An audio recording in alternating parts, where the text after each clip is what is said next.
विद्यार्थी मित्रांनो, परिसर अभ्यासचा ज्ञानेंद्रिय हा पाठ आज आपण पाहणार आहोत।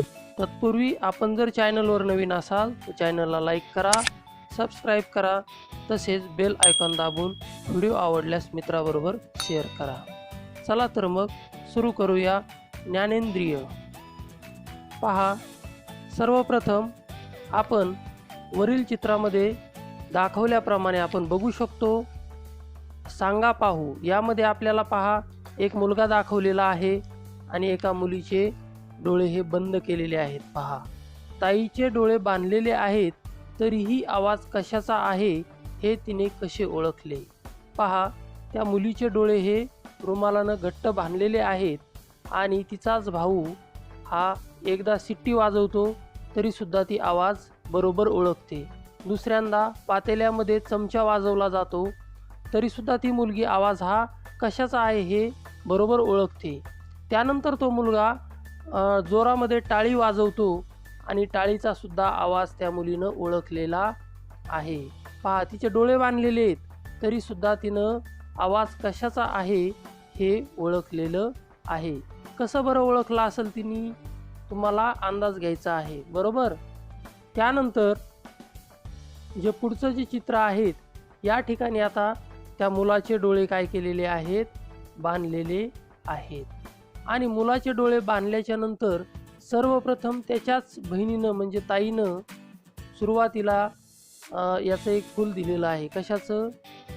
चाफ्याचं फूल दिलेलं आहे आणि वास घ्यायला सांगितलेला आहे आणि विचारलं आहे त्याला की हे फूल कशाचं आहे, तिनं ते ओळखलेलं आहे। पहा, त्यानंतर आपण बघू शकतात।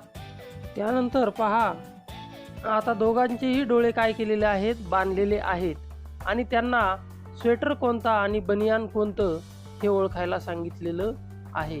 पहा, डोळे बांधलेले आहेत परंतु त्या दोघांनी सुद्धा स्वेटर आणि बनियान हे ओळखलेलं आहे।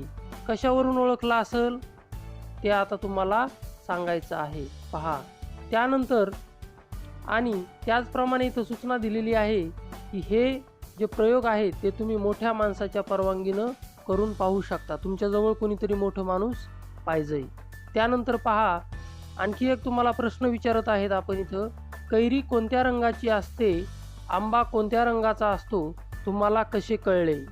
तसेच मिठाची चव कशी असते, साखरेची चव कशी असते हे सुद्धा तुम्हाला कसं कळलेलं आहे याबद्दल तुम्हाला माहिती गोळा करायची आहे आणि त्याचे उत्तर तुम्हाला काय करायचे आहेत, सांगायचे आहेत। पहा, या ठिकाणी चव या शब्दाशी संबंधित आपल्याला काय करायचे आहे, वेगवेगळ्या अन्नपदार्थाच्या ज्या चवी आहेत, फळांच्या चवी असतील, त्या साखरेंच्या असतील, मिठाईच्या असतील, ह्या सर्व चवी तुम्हाला काय करायच्या आहेत या ठिकाणी सांगायच्या आहेत। पहा, त्यानंतर आपण पाहणार आहोत पहा नवीन शब्द ज्ञानेंद्रिय। पहा, आजूबाजूच्या परिस्थितीची माहिती देणारा अवयव म्हणजे डोळे, कान, नाक, जीभ आणि त्वचा ही आपली काय आहेत, ज्ञानेंद्रिय आहेत। पहा, प्रत्येक माणसाला ही किती ज्ञानेंद्रिय असतात, 5। आजूबाजूची जी परिस्थिती आहे याची माहिती देणारे अवयव त्यामध्ये डोळे, कान, नाक, जीभ आणि आपल्या शरीराची त्वचा हे आपली काय आहेत, ज्ञानेंद्रिय आहेत। पहा, आपली 5 ज्ञानेंद्रिय। पहा, आपली किती ज्ञानेंद्रिय आहेत, 5। यामध्ये पहा, कल्पना करा तुम्ही रस्त्याने चाललेला आहात, पुढे खड्डा आहे, तुम्हाला तो दिसतो, तुम्ही खड्डा टाळून पुढे जाता आणि तुम्हाला जर तो खड्डा दिसला नसता तर? त्यानंतर पहा, तुम्ही घराच्या जवळ खेळत आहात, एकाएकी ढगांचा गडगडाट ऐकू येतो, पाऊस सुरू व्हायच्या आत तुम्ही घर गाठता, ढगांचा गडगडाट ऐकू आला नसता तर काय झालं असतं, याविषयी आपल्याला चर्चा करायची आहे आणि विचार पण करायचा आहे, काय झालं असतं ते। त्यानंतर सभोवताली काय चालले आहे याचे ज्ञान होणे गरजेचे असते। आपल्या आजूबाजूला जे काय चाललेलं आहे याचं आपल्याला ज्ञान होणं काय असतं, गरजेचं असते। त्यामुळे हालचाल करणे सोयीचे जाते, आपण सुरक्षित राहू शकतो।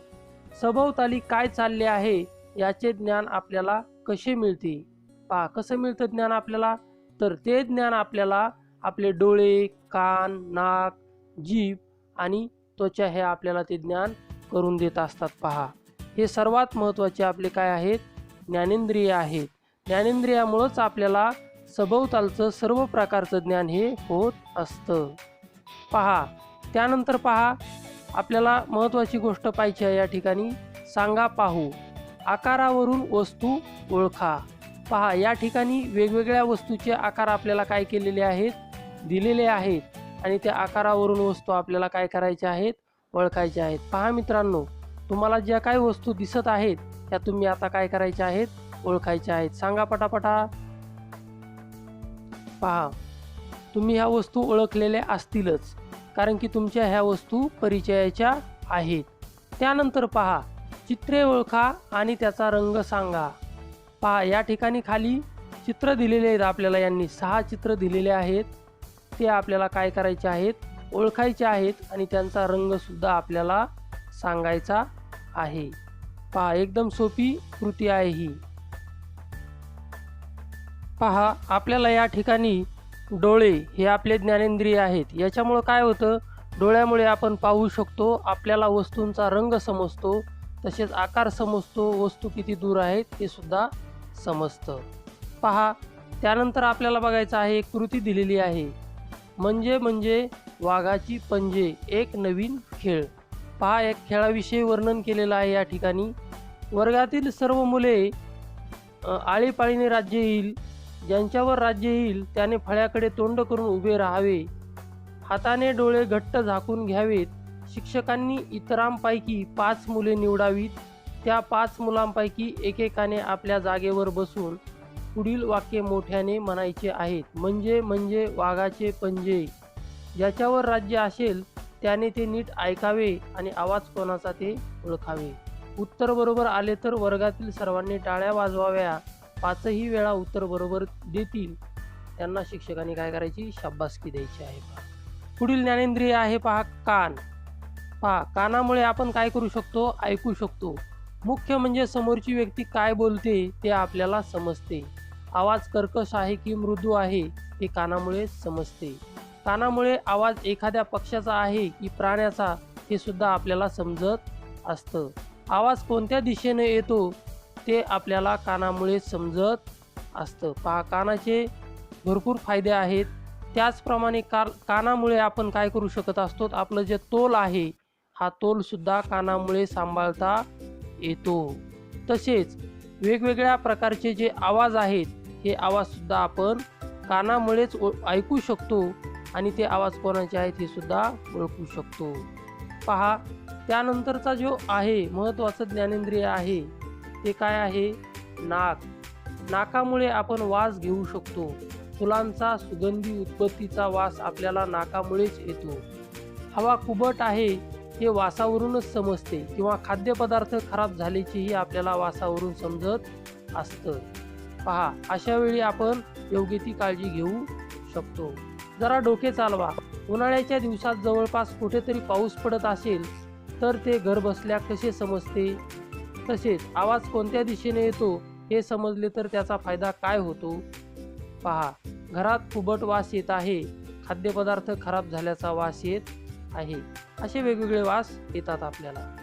त्यानंतर महत्त्वाचं जे अवयव आहे आपला ज्ञानेंद्रिय, तर या ज्ञानेंद्रियामध्ये जीभ हा एक अवयव आपला खूप महत्त्वाचा आहे. पहा, जिभेमुळे आपल्याला चव कळते. साखर गोड असते, गुळ गोड असतो, कारले कडू असते. या चवी आपल्याला कशामुळे समजतात, तर या चवी आपल्याला जिभेमुळे आपल्याला काय होत असतात, समजत असतात आणि तसे हावभाव सुद्धा आपल्या चेहऱ्यावरती उमटत असतात. पहा, ह्या सर्व गोष्टी आपल्याला जिभेमुळेच समजत असतात. त्यानंतर पहा, आपल्याला आणखी एक कृती दिलेली आहे. ती कृती आपल्याला काय करायची आहे, करून पाहायची आहे. पहा, 5 पांडव खोक्यात, नाव घ्या डोक्यात. हा एक नवीन प्रकारचा खेळ आहे. 5 पांडव खोक्यात, नाव घ्या डोक्यात. पहा, 4-5 मित्र मैत्रिणी मिळून हा गमतीचा खेळ तुम्ही खेळू शकता. परंतु हा खेळ खेळत असताना मोठे व्यक्ती तुमच्याजवळ असायला पाहिजेत. एकट्यानं खेळ खेळायचा नाही. एक पुठ्ठ्याचे खोके घ्या. एका बाजूला एक छोटंसं छिद्र पाडा. तुमचा हात जाऊ शकेल एवढे मोठे ते छिद्र असायला पाहिजे. त्या छिद्रासमोर छोट्या छोट्या 5 वस्तू ठेवाव्यात. उदाहरणार्थ खोड रबर, एखादं नाणं, पेन्सिलचा तुकडा, छोटासा खडा, अशा प्रकारच्या आपण वस्तू ठेवू शकतो. याच्यावर राज्य आहे त्या खेळाडूने त्या छिद्रामध्ये हात घालून एक वस्तू हातात घ्यायची आहे आणि स्पर्श करून ती ओळखायची आहे. तिचे नाव सांगायचे आहे. नंतर ती वस्तू बाहेर काढून सर्वांना दाखवायची आहे. अशा प्रकारचा तो सोपा खेळ आहे आणि हा खेळ आपण खेळू शकतो. म्हणजेच आपण स्पर्शाने, हाताच्या स्पर्शाने आपण ती वस्तू काय करू शकतो, ओळखू शकतो. हाताला जे स्पर्श लागेल वस्तूचा त्यावरून आपल्याला वस्तू ओळखता येते. पहा, त्यावरूनच त्वचा हे आपले एक महत्त्वाचे ज्ञानेंद्रिय आहे. त्वचेमुळे आपल्याला एखादी वस्तू गरम आहे की गार आहे हे सुद्धा कळत असते. तसेच एखादी वस्तू खडबडीत आणि एखादी वस्तू ही गुळगुळीत असते हे सुद्धा आपल्याला त्वचेमुळेच कळत असते. पहा, अशा प्रकारे त्वचा हा सुद्धा अवयव आपल्याला खूप महत्त्वाचा आहे. अशा प्रकारे आज आपण आपल्या ज्ञानेंद्रियाविषयी माहितीही पाहिलेली आहे. धन्यवाद मित्रांनो.